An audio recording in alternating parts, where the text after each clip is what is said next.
Welcome back to my YouTube channel. Hope you're having a good one. Today, we're gonna work on our knife skills, or maybe it's their lack of knife skills.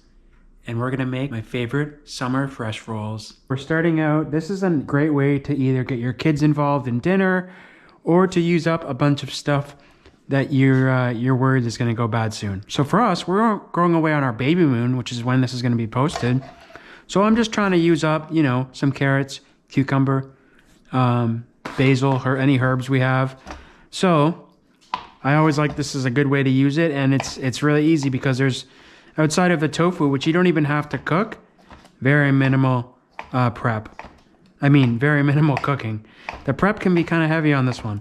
That's why I'm going to use a buddy of mine called Mr. Mandolin. So I'm just slicing up, this is smoked tofu, and I have a pan over here preheating, and I'm just going to go ahead and throw that in the pan. It's a half brick of smoked tofu. And then this is a treat, sweet and spicy gourmet tofu. This is like a pre-marinated local company here. They're actually based in Toronto, I believe.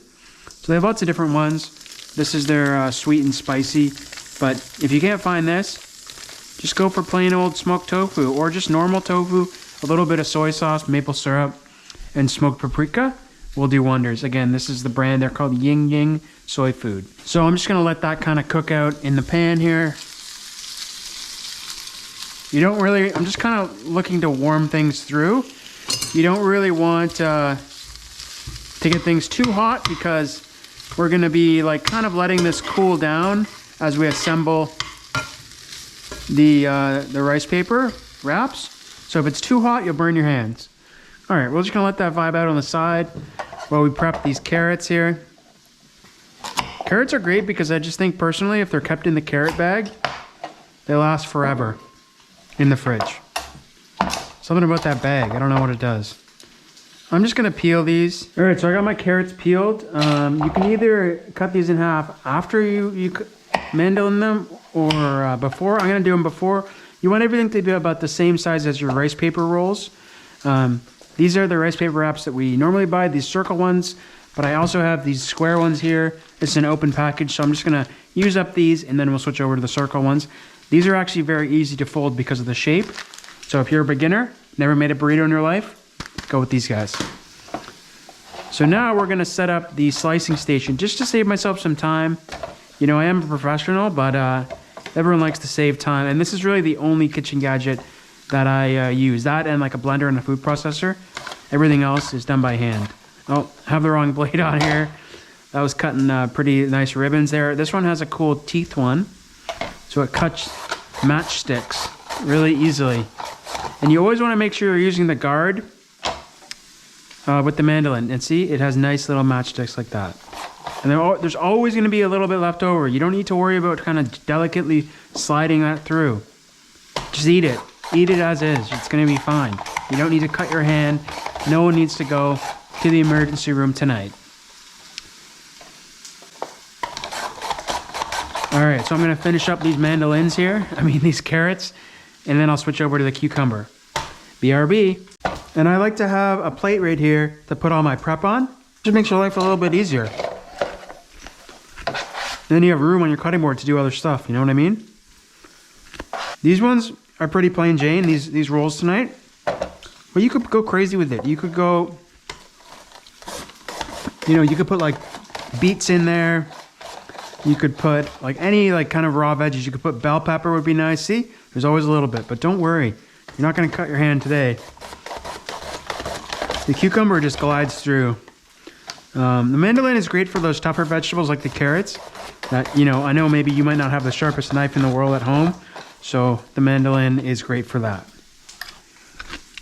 You don't need the perfect ratio here. I look like I got double the carrots, but it'll be okay. All right, so I have some odds and ends herbs here. I have a green onion.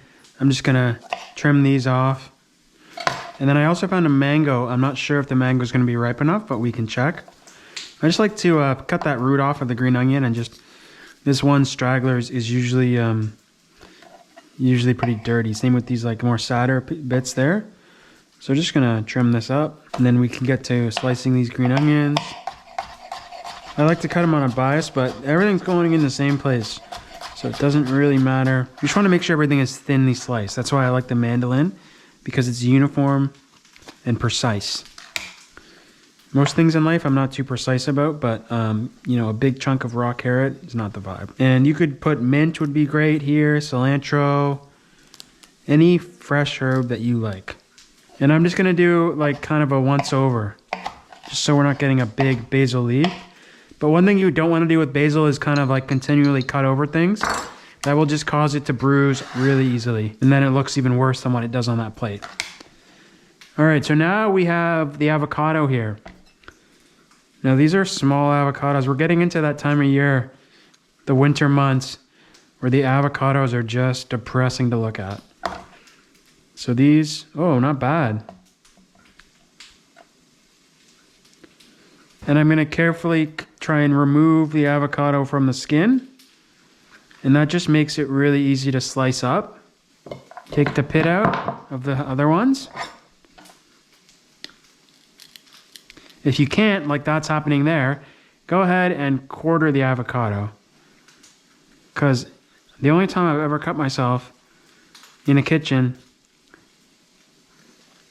is trying to do that, and it never works.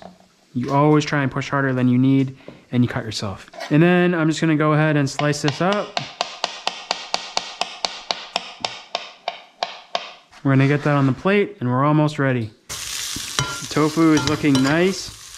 It's looking warm through, not too hot. I'm gonna turn that off. There's a pit in a mango, just like an avocado, most fruits. You wanna cut around the pit. This is a big one. Kind of wedge the knife in the pit, kind of. You can feel it on your knife and just cut. Oh, that does not look good. Let's see the other side. Okay, that looks okay. We can salvage some of that. I don't know what happened there. So I like to score the mango in the skin very carefully, because it's really easy to just poke through the other side and cut your hand off. So you can also hold it like this if you're not super confident. Because I'm trying to get nice thin ribbons, because you know we only got this half anyways.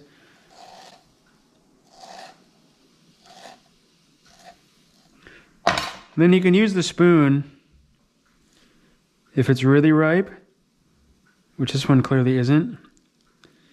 Actually, it's not working too bad. Or you can get a cup, and I think I've shown that on here before. You just scoop it out the best you can. Okay, so for the sauce, I really like the only sauce I really ever make for these rolls is some kind of peanut sauce. I don't know why that is, but it's just so good. And like the fatty peanut butter just hits so well with the raw veg. So this one's a little bit different though. We're gonna do peanut butter. We're gonna do, this is just a Japanese barbecue sauce. It's really sweet. It has a little bit of saltiness. So lately I've just been using this in place of soy sauce and like some kind of sweetener. And then we're gonna hit it with a big scoop of miso. And then, good thing about limes, they're so dry this time of year. Roll it on the cutting board like this, and it's a lot easier to squeeze and you get a lot more juice out of it. Oh, watch this lime be the driest thing ever. So the thing with any kind of sauce you're always thinking about is like saltiness. Is there saltiness? Is there sweetness? Is there kind of umami? Is there brightness, acidity? Is there creaminess? If there's all those things, it's generally be a 10 out of 10 sauce. Don't even be afraid to add a splash of water to this, especially if you make this like, you know, you're trying to get ahead and make it like a couple hours before you eat. It'll absorb all the liquid, so you're gonna have to add a splash of water to it anyways. And let me know down below if you're a pre-sauce roll or dipper. Personally, I'm a pre-sauce guy, which means like I make the roll, put all the stuff in, and then put some sauce in the roll. Because like anything else in life, when do you ever dip the sauce? Like very rarely do you dip sauce. Usually like your sandwich is already sauced up. All right, that's more so what I'm looking for. Kind of rolls off the spoon, nice. Alrighty, so we got our setup here. A bowl of hot water, it's very hot. We got our rice paper. I'm gonna put the rice paper in. And that will kind of really soften. You can see here they're very thick and there's no give to it. So the hot water basically reabsorbs it and it allows it to be pliable. And then I have a plate that I'm gonna place them on with damp paper towel. I just like to put the damp paper towel on top of the rolls. It kind of prevents things from drying out. We got our sauce, we got our tofu, we got all our veggies. We're ready to go. It takes like a minute, especially right at the start. It'll be quicker because the water's warmer. If you're making a lot of these, you might have to change the water a couple times. But here it goes. So I mentioned off the hop, I like these square ones because if you're a novice, I think I'm a lifelong novice at everything. But I like it because it's nice. There's no weird shapes or anything. And you can put as much or as little as something as you like. Like I said, this is a great activity to do with children because children are picky. And, you know, one kid might not like carrots, but one kid might like, this is called pre-sauced. One kid might like tofu, one kid might not like carrots, one kid might like cucumbers. So they can do whatever they want, which is great. See, it's easy with these square ones. And then you just pull it back, and you just roll it onto itself. I'm kind of always pulling it towards myself to keep it taut. There you go. There's one roll done. Get an assembly line, like one person's on the wraps. We got 2 rollers, or 2 fillers and a roller. You know, you can get different people doing it. One maybe the dad on the dish pit or the mom.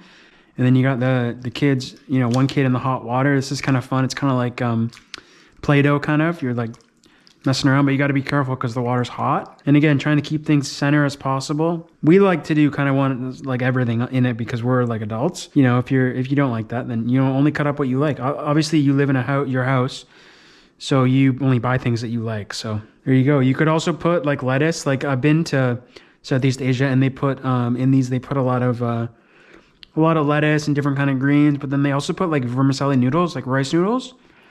All right, I'm gonna make one more here just so you get the point, and then that'll be it for the vidster.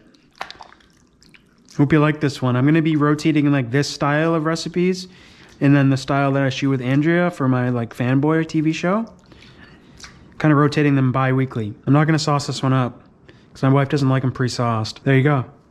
All right, y'all. Hope you liked that video. The rice paper rolls, fresh rolls, fridge raid, fridge meal, absolute nasty.